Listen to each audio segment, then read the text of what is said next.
안녕하세요. 수업방간다입니다. 오늘은 중학교 2학년 국어 어문 규범과 문장 표현 방식에 대하여 알아보겠습니다.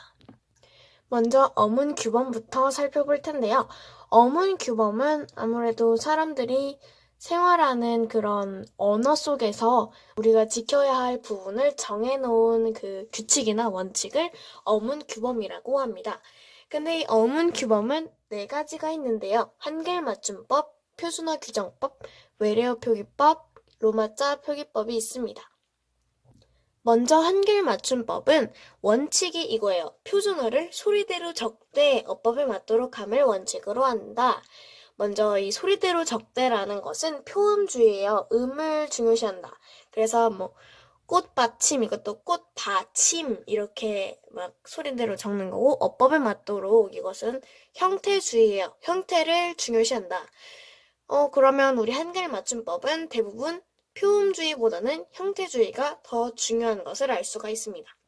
그리고 문장의 단어는 각각 띄어서 표현을 하는데, 조사는 붙여 쓰되 의존명사, 뭐뭐 하는 것, 뭐뭐 하는 대, 이런 거 있잖아요. 이런 거는 띄어서 사용한다고 합니다. 외래어는 외래어 표기법에 따라서 별도로 하고 있답니다. 다음은 표준어 규정법인데요. 이 표준어가 뭐냐면은 우리 사람들이 공통으로 이제 공용으로 기준으로 정해서 쓰는 말을 표준어라고 합니다. 원칙은 교양 있는 사람들이 두루 쓰는 현대 서울말로 정함을 원칙으로 했고요. 이때 교양 있는 사람들이 두루 쓰는 이것은 계층적 조건이고요. 현대 이것은 시대적 조건, 그리고 마지막 서울말은 그 지역적 조건을 말합니다. 복수 표준어도 있는데, 이 복수 표준어는 뭐냐면은 원래 표준어가 따로 있는데 사람들이 자꾸 표준어가 아닌 것을 말하기 시작했는데, 그것을 어느 정도 인정을 해줘서 그 한정된 범위 내에서 인정을 해줘서 그것도 표준어가 된 것을 복수 표준어라고 합니다. 예를 들어서 원래는 자장면이 맞았는데 사람들이 자꾸 짜장면이요 하다 보니까 이게 표준어로 또 정해지게 된 거고요. 원래는 개발이었는데 세발도 표준어로 인정을 해준 케이스, 이런 게 등등이 있습니다. 그래서 여기서 알 수 있는 것은 표준어 규정법도 국민 실제 언어 생활을 반영해 주는구나, 이것을 알 수가 있습니다. 외래어 표기법은 국어의 현재 사용하고 있는 24개의 자음, 모음 중에서만 사용한다는 것이 있고요. 외래어의 1의문은 1기호로, 예를 들어서 파이팅, 커피 같은 게 여기에 속하는 거죠. 이 특징에. 받침은 기역, 니은, 리을, 미음, 비읍, 시옷, 이응만 쓰도록 되어 있습니다. 그래서 로봇 같은 경우에도 디귿으로 받침을 안 하고, 디귿이 없으니까, 그래서 시읒으로 받침을 합니다. 파열음 표기에는 절대 된소리를 표기하지 않습니다. 된소리로. 예를 들어서 그런 거죠. 버스. 그거를 버스라고 표현하지 않고 막 그런 것 같이. 이미 굳어진 외래어는 관용을 존중하되 범위와 용례, 범위 같은 것은 한정을 시킨다. 예를 들어서 원래는 카메라가 이게 원래 여기에서는 적절하지 않은 거였대요. 원래는 캐머라였는데 사람들이 자꾸 카메라 이렇게 부르다 보니까 카메라로 이렇게 쓰는 것을 존중을 해줬어요. 마지막 로마자 표기법인데요. 이것은 국어의 표준 발음법에 따라 적는 것을 원칙으로 하고 있어요. 두음 법칙이 일어나면은 그거에 따라서 발음도 해주고, 자음동화 일어나면은 그것에 따라 발음하고, 이렇게. 왜냐면은 외국에 있는 사람들이 우리나라의 그 언어의 발음을 더욱 정확하게 하기 위해서라고 해요. 로마자 이외의 부호는 되도록 사용을 안 하게 되도록 정해져 있고요. 여기 밑에 이런 거 한 번씩만 보시면 될 것 같아요. 그리고 제가 시험 볼 때 한번 적어놨던 건데요. 정리해서 이것도 한번 참고해서 보시면은 더 좋아요. 자, 이제 어문 규범은 다 끝났고요. 문장으로 표현하기 이 챕터를 배워볼 건데요. 제일 먼저 문장을 구성하려면 문장 성분이 필요하겠죠? 이 문장 성분은 세 가지로 나뉘어 있어요. 주성분 또는 필수 성분이라고 하죠. 또는 부속 성분, 독립 성분 이렇게 세 가지가 있어요. 주성분에는 주어, 목적어, 보어, 서술어가 있고요. 부속 성분 같은 경우에는 관용어, 부사어 같은 게 있어요. 독립 성분에는 독립어 이게 있습니다. 제일 먼저 관용어. 관용어는 체연, 대부분 명사죠. 명사를 꾸며주는 역할을 해요. 예를 들어서 빨간색 차. 그러면 이때 차는 차인데 무슨 차? 빨간색 차. 이때 빨간색이 관용어가 되는 거고 차가 명사 또는 체연 이렇게 되는 거예요. 그래가지고 지금 얘가 수식해주고 있죠. 이 차, 저 차, 그 차 이것도 마찬가지예요. 한 글자로 끝나는 것은 거의 대부분 뒤에 있는 것을 수식해준다고 보면 됩니다. 뒤에 있는 명사를.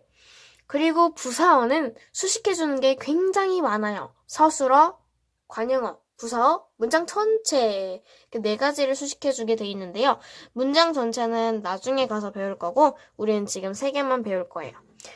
서술어를 수식해줄 때는 예를 들어서 말이 빨리 달린다 할 때 그 빨리 달린다. 서술어인데 어떻게 달린다? 빨리 달린다. 지금 꾸며주고 있는 거죠. 관용어를 꾸며주는 것도 마찬가지예요. 아주 예쁜 신발 중에서 예쁜을 수식해주고 있죠. 그리고 이 예쁜은 신발을 수식해주고 있는 거죠. 부사어가 부사어를 수식해주는 경우 이런 거죠. 매우 높이 난다 이렇게 강조해주고 싶을 때 매우 높이 이때 매우는 높이를 수식해주고 높이는 서술어인 난다를 수식해주는 거죠. 자, 근데 필수 부사어라는 게 있어요. 이 필수 부사어가 뭐냐면은 부사어긴 부사어인데 문장에서 빠지면 안 되는 필수적인 부사어를 뜻해요. 이게 뭐예요? 이러면은 부사어나 관용어는 문장에서 빠져도 돼요. 왜냐면은 그 주성분을 꾸며주는 부속 성분이기 때문에 뭐 생략돼도 그렇게 큰 문제는 없었는데 이 필수 부사어 같은 경우에는 빠지면 문장이 불완전해지는 거죠. 예를 들어서 나는 그녀에게 꽃을 주었다. 근데 여기서 에게로 끝나는 그녀에게를 가려주면 이 필수 부사어를 가려주게 되면은 나는 꽃을 주었다. 누구에게 줬는지가 명확해지지 않아서 이 문장은 완전하지가 못한 거죠. 그렇기 때문에 이게 꼭 필요한 거예요. 다른 예시로는 나는 너랑은 달라. 나는 너와 달라. 이렇게 할 때도 나는 달라 하면은 누구랑 다른지 명확하지가 않기 때문에 그것도 필수 부사어라고 할 수 있겠죠. 뭐뭐에게, 뭐뭐와, 뭐뭐과로 끝나는 것은 다 필수 부사어입니다. 보어는 뒤에 서술어가 되다 아니다 이렇게 끝나면은 보어예요. 예를 들어서 땡땡이는 어른이 되었다 해서 되었다는 서술어인데 되다 아니다 중에 하나인 거죠. 그때는 어른이 이것이 보어가 되는 거예요. 쉽죠? 자, 이제 문장의 확장 또는 문장의 종류라고 부르죠. 이거를 배워볼 텐데 먼저 문장이 있잖아요. 근데 이 문장은 2개로 나뉘어요. 크게 혼문장, 겹문장 이렇게 크게 2개로 나뉘는데 이 혼문장이 뭐냐 하면은 주어랑 서술어의 관계가 한 번만 일어나는 거. 문장 안에서, 한 문장 안에서. 그리고 겹문장 같은 경우에는 주어와 서술어의 관계가 2번 이상 일어나는 거죠. 근데 이 겹문장 같은 경우에는 또 2개로 나뉘고 이 또 2개로 나뉘어요. 아우 복잡해. 하나씩 차근차근 보도록 할게요. 제일 먼저 2개로 나눠질 때는 이어진 문장, 아는 문장 이렇게 나뉘어지게 되는데 이어진 문장, 왠지 뭔가 서로 이어질 것 같지 않아요? 이렇게? 그리고 아는 문장 같은 경우에는 뭐 하나가 다른 하나를 이렇게 안아줄 것 같지 않아요? 감싸줄 거? 맞아요. 말 그대로예요. 그냥 이어진 문장. 2개 이상의 한 문장이 나란히 서로 이렇게 대등적 또는 종속적으로 이어진 문장. 그리고 아는 문장은 아는 문장과 안긴 문장이 있어요. 아는 문장은 그 혼문장이긴 혼문장인데 그 문장 안에서 그냥 자체적인 문장 자체. 근데 이 안긴 문장은 얘가 이 혼문장의 문장 성분이 되는 거예요. 이 겹문장의 문장 성분이 되는 거고 이때 이거를 안긴 문장이라고 하고 이거를 아는 문장이라고 해요. 예시를 들면서 나중에 차근차근 알아볼게요. 이어진 문장은 또 2개로 나뉘어요. 대등적, 종속적. 이게 대등적으로 이어진 문장과 종속적으로 이어진 문장으로 나뉘게 되는데요. 대등적으로 이어진 문장은 조사가 뭐뭐고 나, 지만 이런 조사가 사용되는데 종속적으로 이어진 문장에서는 면, 아서, 일지라도, 이라도, 려고 이런 게 사용이 됩니다. 예를 들어서 나는 사과를 좋아하고 너는 배를 좋아한다. 이렇게 뭐 표현을 하잖아요. 그러면은 그 중간에 있는 이어주는 조사가 고로 되었기 때문에 대등적으로 이어진 문장이고요. 거의 대부분 그렇습니다. 그 다음에 뭐 네가 목욕을 하지 않으면 나는 너에게 간식을 주지 않을 거야. 뭐뭐 하지 않으면 뭐 이게 종속적으로 된 거죠. 조건을 나타내는 거. 그때는 종속적으로 이어진 문장으로 사용되는 겁니다. 자, 이게 아는 문장의 종류인데요. 명사절을 아는 문장, 관형절을 아는 문장, 부사절을 아는 문장, 서술절을 아는 문장, 인용절을 아는 문장 이렇게 5가지가 있습니다. 절이 무엇이냐 하면은 주어랑 동사의 관계가 있는 2개 이상의 단어를 뜻합니다. 자, 이 명사절을 아는 문장에서는 그 안긴 문장이 기, 미음 이렇게 끝나요. 예를 들어서 나는 땡땡이 돌아오기를 기다렸다. 돌아오기를 기다렸다. 이때 여기서 이게 안긴 문장이겠죠. 안긴 문장인데 명사절이죠. 뭐뭐 하기 이렇게 끝났기 때문에 명사절이고요. 얘는 안에서 뭐 목적어 역할을 하고 있죠. 을 이렇게 끝나면 목적어니까요. 그리고 관형절은 니은, 는 이렇게 끝나요. 예를 들자면 나는 땡땡이 돌아온 사실을 몰랐다 해서 돌아오다 해서 다를 빼고 니은을 붙인 거죠. 그래서 관형어로 사용될 수가 있게 만든 겁니다. 부사절을 아는 문장은 그 안긴 문장이 개 이렇게 끝나요. 눈이 아무도 모르게 내렸다. 내렸긴 내렸는데 어떻게 내려? 아무도 모르게 내렸다. 이때는 얘가 부사어 역할을 해서 이 서술어를 꾸며주는 역할을 하는 거죠. 다 그렇다는 건 아니에요. 명사절 같은 경우도 다 그렇다는 건 아닙니다. 서술절은 절 전체가 서술어 역할을 하게 되는 건데요. 예를 들자면 땡땡이는 키가 작다. 이게 서술절로 쓰이는 거는 제가 조금 공부할 때 헷갈렸었거든요.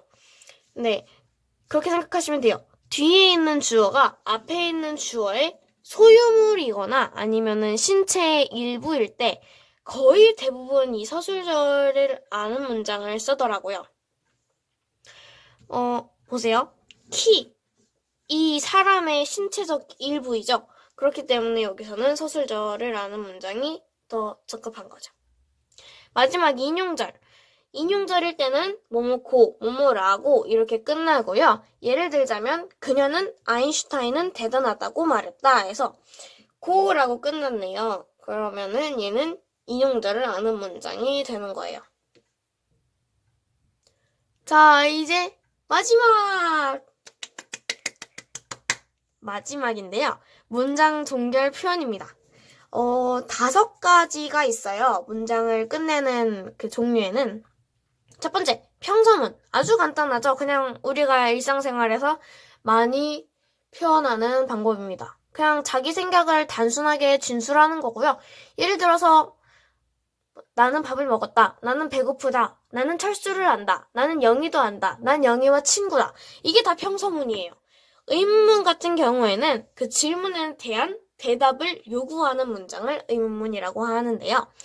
내가 너 밥 먹었니? 대답을 요구하고 있는 거죠. 이것을 의문문이라고 하고 거의 대부분 99%, 99.8888888%는 물음표를 뒤에 붙입니다. 명령문은 상대방의 행동을 촉구하는 거예요. 예를 들자면 창문 닫아 아니면 옷 입어 아니면 네 방 청소해. 이게 다 명령문이고요. 청유문은 화자, 그 말하는 사람이나 청자, 듣는 사람이 같이 행동하는 거예요. 서로 같이 행동하는 거. 창문 좀 닫자, 옷 입자, 아니면은 같이 방 청소하자. 이게 다 청유문이에요. 이 둘이 제가 제일 공부할 때 헷갈렸었는데요. 서로 다릅니다.